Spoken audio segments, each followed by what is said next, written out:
Summer 2005, Dublin, Ireland. Emma Whitmore was only 22 when she decided that her life in Dublin wasn't enough.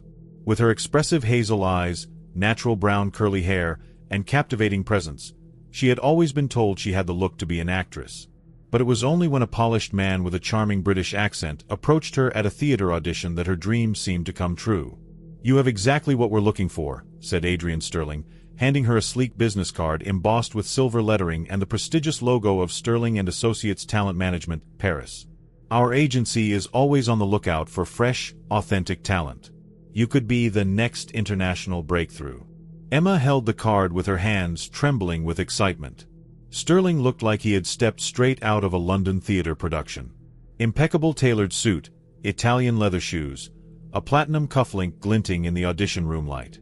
He explained that he represented one of Paris's most respected talent agencies specializing in launching European film careers. "We work with major directors, production companies across Europe and beyond," Sterling continued, his voice smooth and convincing. "But what impresses me most about you is not just your striking features. It's that rawness, that genuine emotional depth you exude that can't be taught. It's something you're born with." What Emma didn't know was that Adrian Sterling had spent the last 4 days observing her routine. He knew her class schedule at the Drama Academy. He knew she lived alone in a modest flat, that her parents lived in a rural village, and that she worked part-time in a cafe to pay for her acting lessons. More importantly, he knew she was vulnerable, ambitious, and desperately hungry for her big break. Sterling was not exactly what he appeared to be. At 48, he had spent the last decade developing a near-perfect recruitment system. His method was simple, but devastatingly effective. Identify young women in moments of transition, drama students, recent graduates, those in unstable relationships or with financial struggles. The ideal profile was always the same: talented enough to believe they could make it in film, but not connected enough in the industry to recognize the warning signs. "I need to be honest with you," Sterling said, taking on a more serious tone. "The competition in Paris is intense. Many girls arrive there without adequate preparation and end up disappointed. But I see something genuinely special in you. If you're really interested, I can organize everything. Professional headshots, accommodation, the right introductions to casting directors. Of course, this requires an initial investment, but our agency covers most costs for the right talent." Emma felt her heart race. It was everything she had ever dreamed of hearing. Sterling continued to paint an irresistible picture. Roles in international films, auditions with major studios, lucrative contracts, a life of glamour and recognition she never imagined possible. "The only requirement is total commitment," he explained. "When a girl joins our management, she can't have any other distractions. Complicated relationships, side jobs, time-consuming studies, all of that has to take a back seat. Success requires sacrifice." In the days that followed, Sterling bombarded Emma with attention and promises. He called her daily, sent her flowers, took her to elegant dinners where he told fascinating stories about the film world. He showed her glossy headshots of other discoveries of his that now graced movie posters and magazine covers. Each conversation was carefully calculated to increase her emotional dependence and diminish her capacity for critical thinking. "You're wasting your potential here," he repeated constantly. "Every day that passes is a missed opportunity. The film industry is cruel to age. At 30, many doors are already closed. At 22, you're at the perfect moment." The psychological pressure was subtle but constant. Sterling alternated between exaggerated compliments and constructive criticism that planted seeds of insecurity. "You're talented, but we need to work on your accent. Your look is perfect, but in Paris, the standard of beauty is a little different." Each comment was designed to make her feel that she needed his guidance to succeed. Emma began to distance herself from friends and family. When asked about her plans, she defended Sterling vehemently.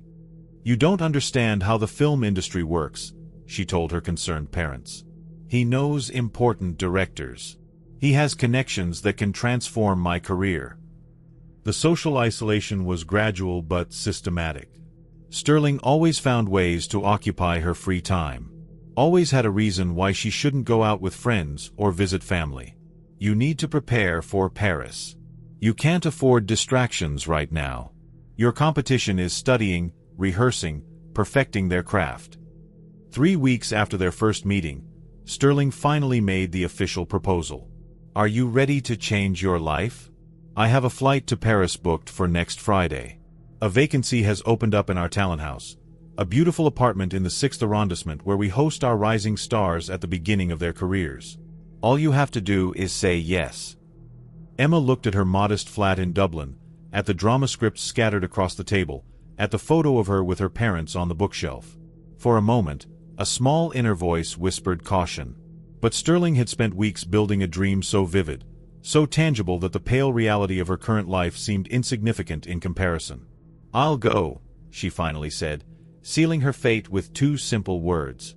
What Emma couldn't imagine was that Adrian Sterling had used exactly the same techniques, the same promises, the same words with dozens of other young women in recent years. She was about to become another name on a carefully maintained list, another life that would be systematically dismantled and rebuilt to serve the purposes of an organization that turned dreams into nightmares. The next morning, Emma called her parents to tell them her decision. The conversation was tense, filled with tears and pleas for her to reconsider, but her mind was made up. In a week, she would be in Paris, starting a new life. She didn't know she was beginning 8 years of hell that would leave her traumatized forever. The flight from Dublin to Paris lasted only 2 hours, but to Emma it seemed like an eternity. She looked out the airplane window, watching the familiar Irish landscapes give way to the English Channel and then the French countryside, feeling that she was literally flying toward a new life. The modest flat in Dublin, the drama academy, even her parents' worried faces. Everything seemed to belong to someone else now. Sterling was waiting for her at Charles de Gaulle Airport with a beaming smile and a bouquet of white lilies. Welcome to your future, he said, kissing her on both cheeks in the European manner. He looked even more impressive on his own turf, impeccably groomed, confident, clearly at home in this cosmopolitan atmosphere. The car that took them into the city was a sleek black BMW. During the ride, Sterling pointed out famous landmarks, told anecdotes about actors he had met, painted a seductive picture of the life that awaited her. You're going to love Paris, he said. It's a city made for people like you, ambitious, talented, destined for great things. But as they approached what Sterling called the 6th arrondissement, Emma noticed that they were heading to a less glamorous neighborhood than she had expected. The streets became narrower, the buildings older and less well-maintained. Don't worry, Sterling said as if reading her mind. The talent house is in an authentic area, away from tourism. The girls prefer it that way. More privacy, more peace and quiet to focus on their work. The apartment was on the 4th floor of a building with a narrow staircase. Sterling opened a heavy wooden door and led Emma inside. The space was larger than her flat in Dublin, but there was something unsettling about the atmosphere. The windows were small and looked out onto a dark inner courtyard. The furniture was sparse, a few worn sofas, a large dining table, small bedrooms with bunk beds. This is your home now, Sterling announced. You'll be sharing a room with Layla, a French girl who arrived a few months ago. She can teach you everything about how things work here. Layla Rousseau appeared as if she had been summoned. She was a young brunette, perhaps 2 or 3 years older than Emma, with dark eyes that seemed to have lost some of their sparkle. She smiled, but the smile didn't reach her eyes. Hello, she said in accented English. Welcome to the program. There were other girls in the apartment. Emma counted at least 5 in the first few minutes. They were all young, attractive, from different countries. A Polish girl named Katia, an Italian girl named Sofia, 2 others whose names she couldn't catch. They all had the same slightly lost look in their eyes, as if they were waiting for something that never came. The rules are simple, Sterling explained that first night, gathering all the girls in the living room. You are here to become professional actresses.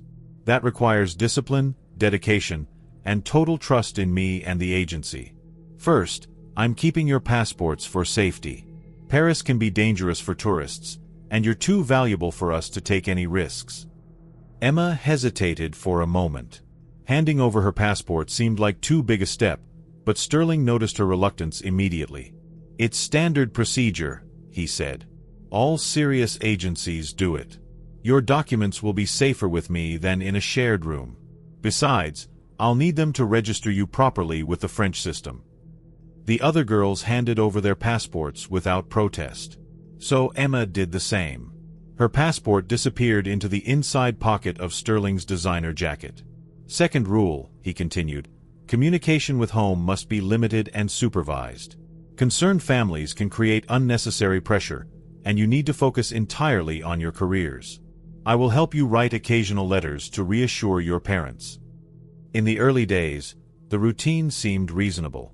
In the morning, there were training sessions, accent work, scene study, emotional preparation. In the afternoon, supposed additions to build her reel, Sterling was always present, directing every movement, every expression. "More vulnerability," he'd say.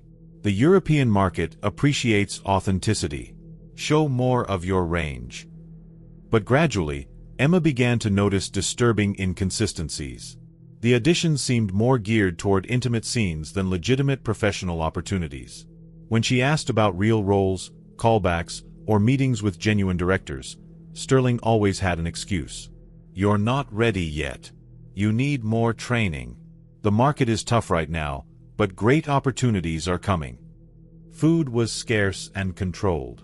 "Actresses need to maintain a specific appearance," Sterling explained. "In Dublin, that might be acceptable, but here the standards are different." Emma, who had always enjoyed good meals, began to feel constantly hungry and slightly dizzy.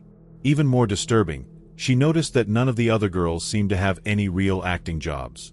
Layla, who had supposedly been there for months, still had no professional footage to show. When Emma questioned her privately, the French girl looked around nervously before answering. "Be patient," Layla whispered. "Do what he asks. It's easier that way." At night, Emma sometimes overheard conversations in rapid French between Sterling and other men who visited the apartment. She didn't understand all the words, but the tone was businesslike, calculating. There were numbers being discussed, dates being set. Once she distinctly heard her name mentioned along with an amount in euros. After 2 weeks, Emma asked to use the phone to call home. "Of course, Sherry," Sterling said, "but remember what we talked about regarding staying focused. Your parents will want you to come home. They will try to discourage you. Do you really want to throw away this opportunity because of their fears?" The call was supervised. Sterling stood beside her the entire time, his intense gaze constantly reminding her of the communication guidelines. Emma heard herself telling her parents that everything was wonderful, that the opportunities were endless, that they shouldn't worry. But inside, a small voice began to scream that something was terribly wrong. The third month in Paris began with a subtle but disturbing change in the dynamics of the apartment. Sterling announced that they were moving on to the next phase of the program. The morning training sessions became longer and more invasive. The supposed additions now included potential clients, older, well-dressed men who spoke rapid French and scrutinized the girls as if they were merchandise. "These are important contacts in the industry," Sterling explained. "Directors, producers, casting agents. You need to impress them if you want real roles. The competition is fierce. Each of you represents a significant investment on my part." It was then that Emma found out about the investment. Sterling presented her with a detailed bill. Flight to Paris, 1,200 euros. Accommodation in the apartment, 600 euros per week. Food, 250 euros per week. Professional training sessions, 1,500 euros per month. Agency fees, 20% of all future jobs. The total was already over 9,000 euros, a fortune for a young actress with no income. "Don't worry," he said, seeing the shock on her face. "That's how the industry works. You'll pay it all back with your first contracts, but until then, you're in debt to me. It's a relationship of mutual trust." Emma felt her stomach sink. She didn't have 9,000 euros. Neither did her parents. For the first time, the reality of her situation began to crystallize. She was trapped. Things quickly got worse. Sterling installed security cameras to protect his investment. "Paris is full of dangers," he explained. "I need to know that my girls are safe." Cameras appeared in the main room, in the kitchen, even in the hallways. Officially, there were no cameras in the bedrooms, but Emma began to suspect that there were microphones. Layla finally opened up one night when Sterling was out. "I've been here for 10 months, she whispered in the darkness of the shared bedroom. "At first it was the same for you. Promises, training, hope. But there are no real acting jobs. There never were." "What do you mean?" Emma asked, even though part of her already knew the answer. "The clients who come to the auditions. They're not from the film industry. They're rich men who pay to see us, to interact with us during the sessions. Adrian charges by the hour. The more we cooperate, the more money he makes, and our debt just keeps growing." Emma felt nausea rise in her throat. But what about the other roles? The film contracts, the callbacks? Layla shook her head sadly. "Fantasy. He always has excuses. The market is tough. You need more training. Directors want something different. Meanwhile, the debt grows. Food, lodging, opportunity fees. He makes it up as he goes. Now I owe more than 22,000 euros.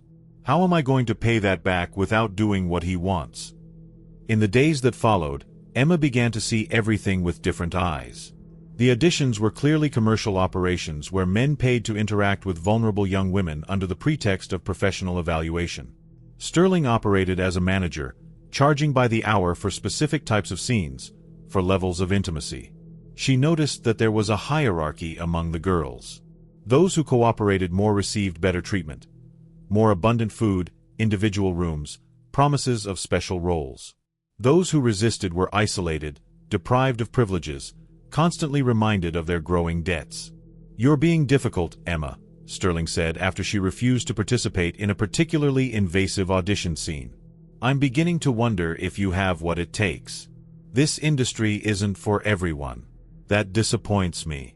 I invested so much in you. I believed in your potential.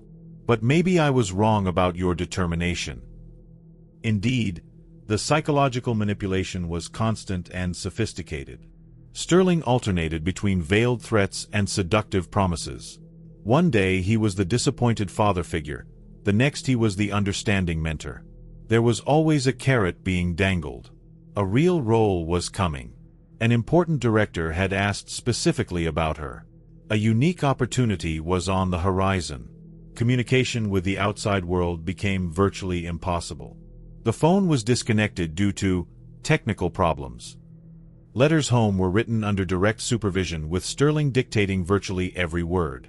"Dear parents, I am well and happy. Work is going wonderfully. Don't worry if I don't write often. I'm very busy with incredible opportunities." Emma tried to leave the apartment alone once, but found that the front door was locked from the outside. When she questioned Sterling, he calmly explained, "For your safety, Sherry, you don't know Paris. You don't speak French fluently, and with the debt you owe me, I can't allow you to just disappear. That would be theft." It was then that she realized other girls had tried to escape. Katia, the Polish girl, disappeared overnight, a week after Emma's arrival. Officially, she had dropped out of the program and returned home, but Sofia, the Italian girl, whispered a different version. "She tried to go to the embassy. Adrian has contacts. She was brought back. Now she's in another apartment in a much worse situation." Technological control intensified. Sterling began monitoring not only activities in the apartment, but also conversations between the girls. He knew details of private conversations that could only have been obtained through electronic surveillance. "I hear you've been questioning the program," he said to Emma after a whispered conversation with Layla. "That's dangerous, Sherry. Doubts create negative energy. They affect the whole group." As the summer progressed, the true nature of the operation became undeniable. It was not a talent agency. It was a systematic human trafficking operation disguised as a professional opportunity. Sterling was a professional predator who had perfected a system of recruitment, control, and exploitation that ran like a well-oiled machine. Emma realized she was in a desperate situation. Without a passport, without money, in a foreign country where she didn't speak the language fluently, owing thousands of euros to a man who clearly had connections to criminal elements. She was completely at the mercy of a system designed to keep young women in psychological and financial captivity. But for the first time since she had arrived in Paris, she began to feel something other than fear and confusion. She began to feel anger. And with anger came a dangerous determination. She would find a way to escape this nightmare.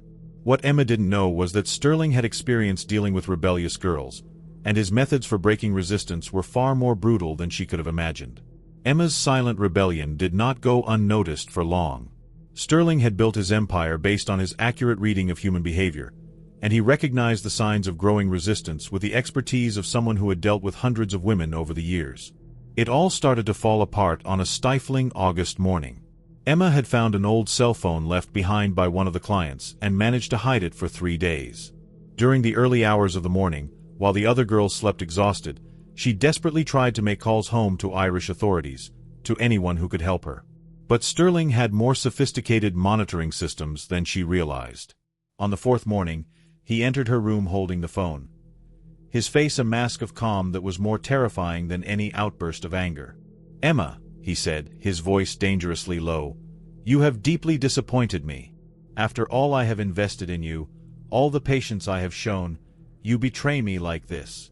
What happened next destroyed any illusions Emma might still have had about Adrian Sterling's true nature. He wasn't just a freelancer or a common con artist. He was a systematic predator linked to an organized criminal network operating in multiple countries. "Perhaps you think you can just walk out of here and return to your comfortable little life in Dublin," he continued, pulling up a chair to sit down in front of her. "But you don't understand how this works. Your debt to me is now 22,000 euros. You signed contracts." "Yes. Remember those papers you signed on the first day? They weren't just agency formalities." He produced a folder with documents that Emma vaguely remembered signing, but which she had interpreted at the time as standard representation contracts. Now reading more carefully, she saw clauses about debt repayment, work obligations, penalties for breach of contract. "Under French law, you are legally obligated to work for me until you pay off your debt," Sterling lied with convincing authority. "And if you try to run away, you'll become an international fugitive. Your parents can be held responsible for the debt. Your university will be notified. Your future will be destroyed." But legal threats were just the beginning. Sterling had much more direct methods of control. That afternoon, 2 men showed up at the apartment, burly Europeans who spoke little, but whose presence conveyed a clear message. They introduced themselves as Sterling's business associates responsible for security matters. "Emma needs to understand that she can't just do whatever she wants," Sterling told the men, speaking in English so she could understand every word. "She has been problematic. Perhaps she needs a demonstration of how we deal with problems." What followed was a calculated display of power and intimidation. The men brought Katia back, the Polish girl who had supposedly dropped out of the program. She was unrecognizable, extremely thin, with bruises poorly hidden under heavy makeup, her eyes glazed and lifeless. "Katia tried to be difficult, too," Sterling explained calmly. "Now she works at one of our other establishments. The conditions there are less comfortable. The girls work 12-hour shifts, 7 days a week. No private rooms, no privileges, no hope of negotiating their debts." Katia looked directly at Emma, her lips moving almost imperceptibly. "Don't try to escape," she whispered. "It's worse. Much worse." The message was clear. Cooperation or devastating consequences. Sterling had turned the prison apartment into a paradise compared to the alternatives available in his network. That night, Emma discovered more about the true extent of the operation. During a conversation she shouldn't have overheard, Sterling spoke on the phone in rapid French with someone obviously higher up in the criminal hierarchy. Although she didn't understand everything, she picked up numbers. Dozens of girls, multiple locations, huge amounts of money. Layla, who had gradually become her confidant, revealed even more terrifying details. "He has girls from 15 different countries. Some are like us, they were deceived with promises of a career. Others were literally bought from poor families. There's an Albanian girl who told me she was sold by her own parents to pay off debts." Sterling's system was an industrial machine of human exploitation. He had contacts in employment agencies in poor countries, connections with corrupt border officials, lawyers who prepared false documents, police officers who ignored complaints in exchange for bribes. The beauty of the system, she heard Sterling explain to a visitor, is that the girls control each other. They see what happens to those who rebel. They know that cooperation is the only way to survive. It's more efficient than direct violence. But when Emma tried again to establish contact with the outside world, this time by writing a desperate letter and trying to convince a delivery man to post it, Sterling decided that words and threats were no longer enough. The punishment came in the form of total isolation. Emma was locked in a small windowless room in the basement of the building with only a bucket for her needs and water once a day. For 72 hours she was alone in the dark, hearing only the distant noises of Paris above and occasionally the muffled voices of other victims. "This is just a taste," Sterling said when he finally brought her back. "We have facilities where problematic girls spend weeks, months in these conditions. Some are never the same again. Do you want to test my patience again?" Emma was broken physically, but not psychologically. The experience in the basement had crystallized something inside her. An absolute determination that she would not allow this man to destroy her life without a fight. She began to plan not an impulsive escape, but a systematic strategy for survival and escape. What she didn't know was that Sterling had noticed the change in her eyes, and he was preparing a final show of power that would destroy any hope she might still harbor. The war between predator and prey was about to enter its most brutal phase. Emma's opportunity came from where she least expected it. Adrian Sterling's own ego. After months of controlling every aspect of the girls' lives, he had become arrogant, overconfident in his foolproof system. It was this arrogance that created the first real crack in his operation. It all started when an important client, a wealthy businessman with political connections, expressed specific interest in Emma during one of the audition sessions. Thomas Leclerc was different from the other men who frequented the apartment. More refined, more cautious, clearly experienced in shady international business. "This one is top quality," he told Sterling, examining Emma as if she were a work of art. Irish, educated, still with a certain dignity in her eyes. "For my associates in Geneva, she would be perfect." Sterling saw an opportunity too lucrative to refuse. Leclerc was willing to pay €75,000 for an exclusive 6-month contract with Emma.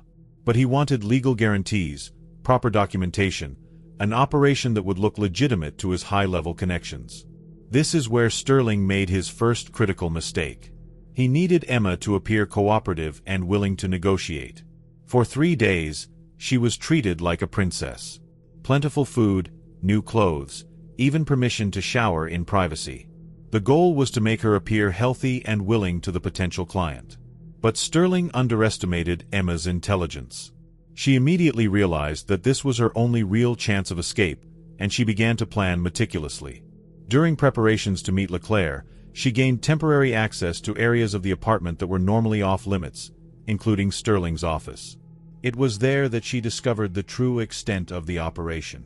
Detailed files on dozens of girls, fake contracts in multiple languages, financial records showing transfers of hundreds of thousands of euros, compromising photographs organized like catalogs. Even more shocking, correspondence with contacts in at least 15 countries, including corrupt immigration officials and bribed police officers. Emma found something even more disturbing. Her own personal file. Sterling had information about her that went far beyond what she had ever shared. Details about her family, friends, routines in Dublin. There were photographs of her from weeks before he approached her at the Drama Academy audition.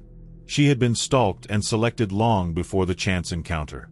But the most important discovery was a small digital recorder that Sterling used to document important conversations with clients and criminal contacts. Emma quickly realized that the recordings contained devastating evidence of the entire operation. On the day of her meeting with Leclerc, Emma gave the performance of her life.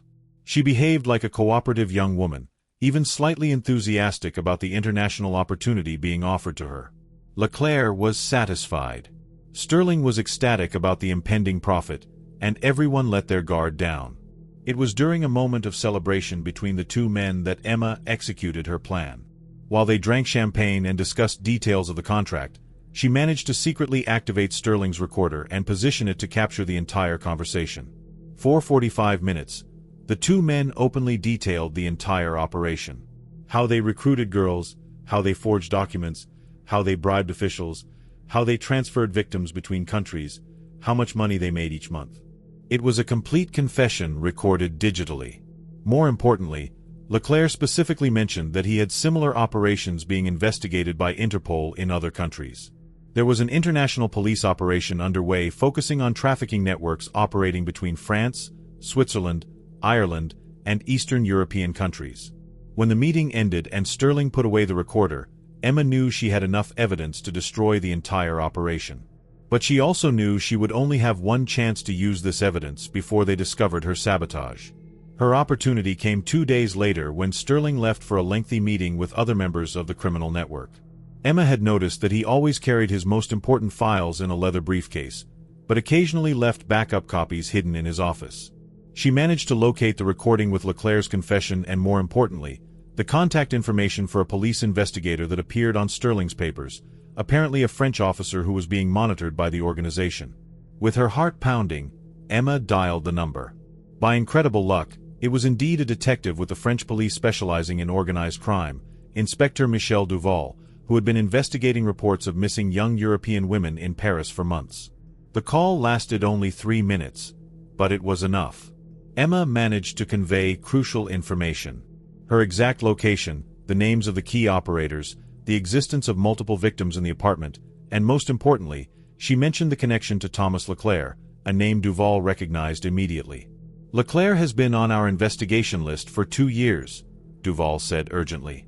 "If you have evidence connecting him to this operation, it could be the breakthrough we needed.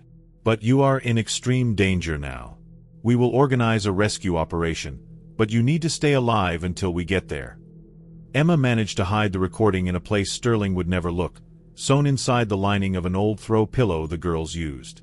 When he returned, she was pretending to be asleep, but her heart was still beating so hard she feared he might hear it.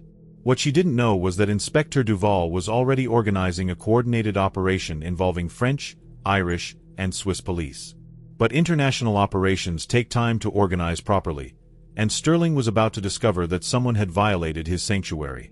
For 3 tense days, Emma maintained the appearance of normality as she awaited the arrival of the police. But on the morning of the 4th day, she woke up to find Sterling standing at the foot of her bed holding the phone she had used to call Duval. "Emma," he said, his voice laden with lethal calm, "I think you and I need to have a very serious conversation." The race against time had begun. The police were preparing to raid the operation, but Sterling had discovered the betrayal and was planning to move all the girls to another location before the authorities could act. The final confrontation between Emma and Adrian Sterling lasted only 15 minutes, but they were the longest and most terrifying 15 minutes of her life. When he discovered her call to the police, his mask of sophisticated charm finally slipped completely.